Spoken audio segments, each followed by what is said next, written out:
How do you feel about the word special or special needs? Do you find it offensive? No, because it's who my child is. He's special because God gave him to me. And if he wasn't special God wouldn't give him to me. I feel the same And way. it's so funny because your sister, Cheryl, Right. she said this to me, and that's when it stuck in my head. She says,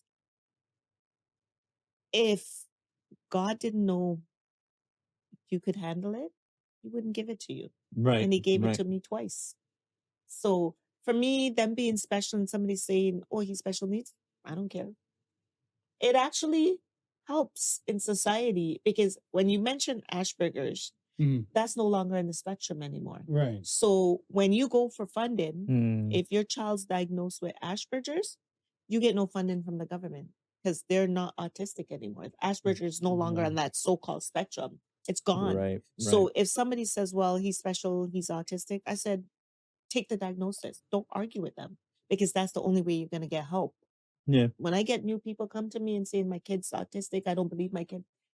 Whether your kid isn't or isn't, take the funding, get the support, and get the help. Facts. Yeah. And that's it. Yeah.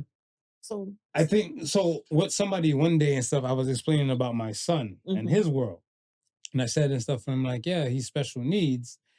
They got offended, and I was kind of taken back with her. I'm like, yeah, oh, what's wrong? Don't say your son is special needs. I was like, he's an autistic child.